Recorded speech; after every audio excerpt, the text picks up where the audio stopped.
No, I've experienced it. You know, a lot of times people don't have, you know, but there's always, you know, everybody's needs got to be met. You know, I mean, it's all about, you know, who can even make it, and who gets funded, and who has money, and who needs to be paid, and who can, and, you know, it goes on and on and on. But, you know, to be able to do, I wish you success. We want to, you know, keep apprised of it. And, of course, it looks like we got Tempe coming up.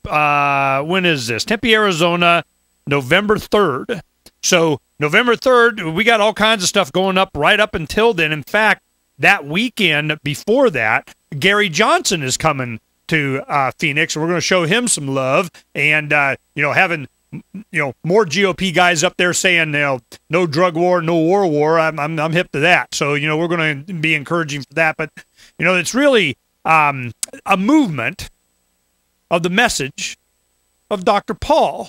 And Dr. Paul has been so articulate, and that's why we were so all in from the beginning 4 years ago, is because we knew that he has been a steadfast proponent of the message, and he wasn't going to crack. And these guys, you know, oh, we'll put peer pressure on him, we'll put media pressure, we'll do this, whatever. And I'm going, you know what? For the first time in my lifetime, I'm going to be able, on a national basis for a presidential candidate, I am going to be able to put my head down and plow and not have to worry about him.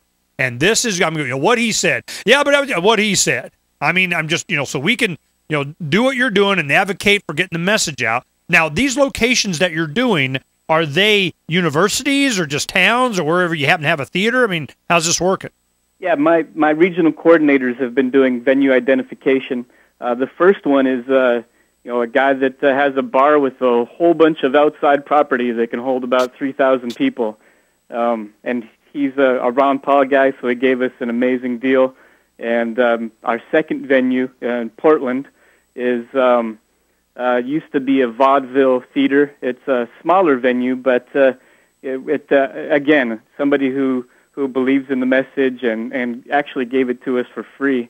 And the rest of the venues we have identified, but we haven't been able to pay for them yet. However, Revolution PAC is behind us, and they're going to make that happen.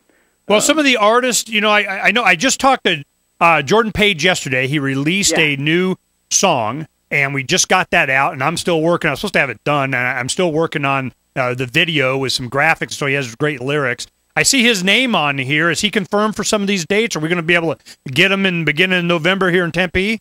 Yeah, a lot of the artists are going to be doing one or two shows, some of them just one. We have a small core that's going to be doing the entire tour. But most of the artists are just going to do one or two shows. We've got, you know, I think it's almost 30 right now, 30 acts that we have that are going to be participating at some level across the country. And we'll get Jordan there when we can. Well, when's the Tempe one? Where is that going to be at? Do you happen to know? I'd have to talk to my regional coordinator. Yeah, click on this thing, see if it comes up somewhere. Is he Rock Revolution? Blah, blah, blah, blah, blah. Yeah, I'm not sure it says in here. Matt Edwards is my regional coordinator for there, and then also Perry, he's with Pear Entertainment. Well, we always enjoy Jordan, and if we can help get him here and so on, we'll talk about it and see what we can do. Because, you know, because it's, I know he's a busy guy, but he's got, you know, a lot of these guys, I mean, they got you know, family to put food on. So, you know, it's, so we want to make sure that, you know, everybody gets taken care of. But I'm telling you, this movement is much more diverse and larger than a lot of people realize. This is just one aspect of this. And, I'm wanting to get back into your experiences. I found it fascinating. Let's go ahead, and I want to show a little bit of the video, and it got you in trouble, and I want to make sure we talk about this a little bit. Yeah. Hello, America. My name is Zak Carter. I'm a sergeant in the U.S. Army. I have an ETS date of January 28, 2009. I'm here today to tell you the story of my personal revolution. I joined the Army in the early months of 2001. My patriotism led me to the recruiter's office. I had grown up in awe of my grandfathers and their stories of World War II. That reminiscing became my dreams. When I got to basic training, I did not talk about missing home like the other recruits around me. I felt at home in ways I never had before. The weeks after 9/11 found me in Kosovo, serving under NATO command, part of Charlie Company 37 Infantry, 3rd Infantry Division, patrolling the border with Macedonia as part of our duties. We had ammunition to defend ourselves with, and the authority to apprehend anyone crossing the border illegally. What you would expect from the military, right? I'll get back to why these details are important later. Fast forward to 2003. I'm rolling across the desert in the back of a Bradley fighting vehicle, part of the spearhead into Iraq, there to enforce United Nations resolutions. Other than those first 3 weeks of shock and awe, what I remember most about Iraq was the people. Crowds of kids wanting to know about Michael Jackson and Britney Spears, open-minded adults wanting to know about our social freedoms, and 99% or so just wanted to raise their families in peace and did not hesitate to tell us. My platoon and I played soccer with some of those crowds of kids. We had dinner and shared food with families in their homes. Some of us even went to a few house parties, and my lieutenant and I spent one very memorable afternoon swimming in an irrigation ditch with 5 young women. It's all of them that I think of when anyone tells me that we need to turn the Middle East into a sheet of glass, or that all Muslims are enemies. I remember thinking on this when I was there, more so since I've returned, but what we were doing when we were doing our jobs, patrolling the streets, conducting roadblock vehicle searches, bodily searching individuals, and searching homes, couldn't be helping our long-range plans for winning hearts and minds. I really have to wonder, how long would it take me to move from a position of thanks for my despotic government being removed to feeling like I lived in a conquered and occupied country if I saw foreign troops on the streets of my hometown every day? Add to this our having bases and personnel in Turkey, Qatar, Bahrain, Kuwait, Egypt, Oman, the United Arab Emirates, Morocco, Tunisia, and Algeria. I may have missed a few. We have somewhere around 700 bases in 130 countries, some of them for decades. Our Navy off their coasts, our fighter jets in their skies, the CIA in business with monarchs, dictators, and thugs, our State Department treating their leaders like irresponsible children. It's no wonder moderate Muslims take to the streets shouting death to America, and an enraged minority takes action against us. This is hard to admit, but our actions do have consequences. I would hope we would... Whoa, our actions do have consequences. You know, this is that's powerful stuff, man. Were you in the service when you made that video? Yeah, I was still in the U.S. Army Reserves. Well, they didn't like that none too much, I imagine. No, you're not supposed to speak out against policy in uniform, and you're definitely not supposed to endorse a political candidate. And there's, beyond Uniform Code of Military Justice, there's an act. It's been a while, but I want to say it's the Jones Act that deals with endorsements of candidates while in uniform. You're really not supposed to do that.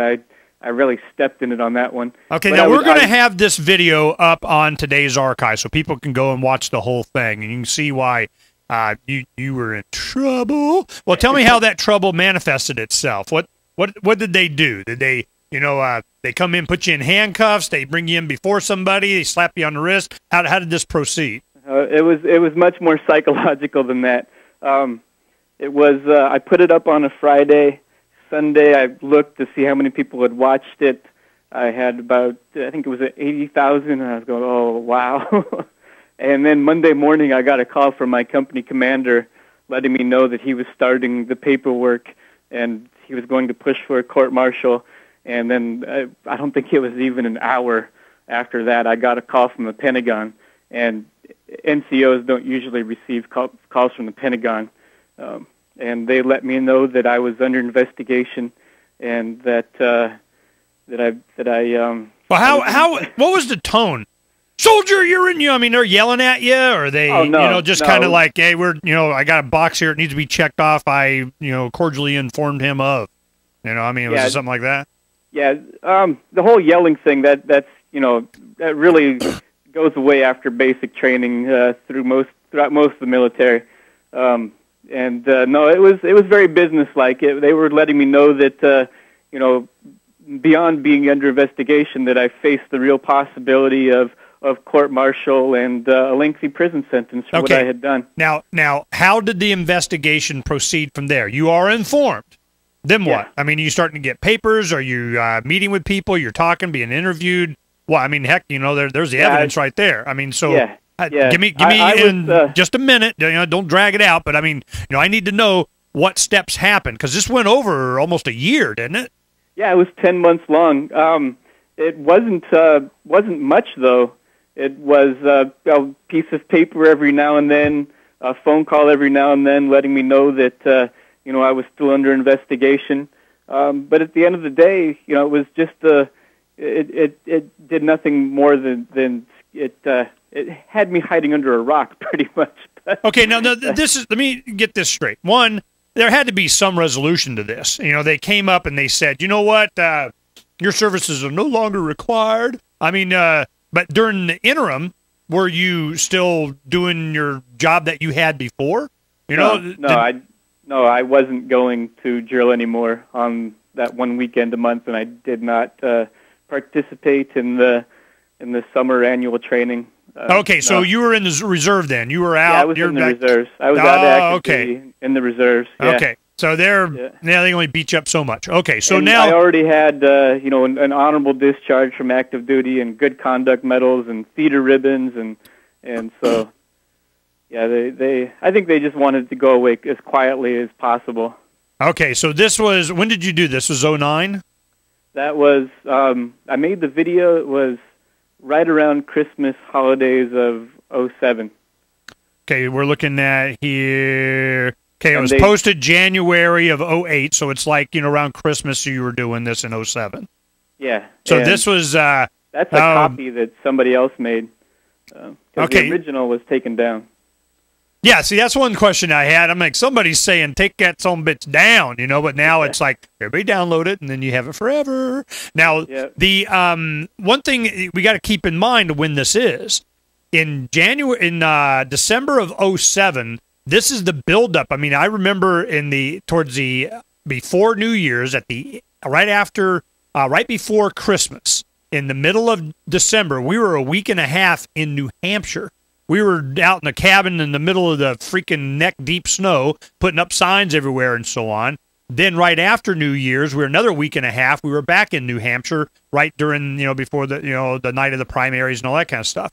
So while this is all going on, while Hannity is getting snowballs thrown at him, here we have, Zak Carter has this in uniform up there saying how jacked up this whole thing is and what Ron Paul said. So you can see they're going, oh, no. We don't want to be, hell no. Going into Super Tuesday and March, all this kind of stuff. They did not want to bring this up, make this a big, giant deal. If they did, it would have been worse for them. And you already had 80-something thousand hits within a few days. So I can see why they didn't want to play Zach. Yeah, and I wasn't the only one. There were a few others. I think there was an active duty soldier. There was also a county sheriff that endorsed Ron Paul in uniform, which is also violates that Jones. I think it's the Jones Act. I could be wrong, but all of us. It was a group dismissal of charges.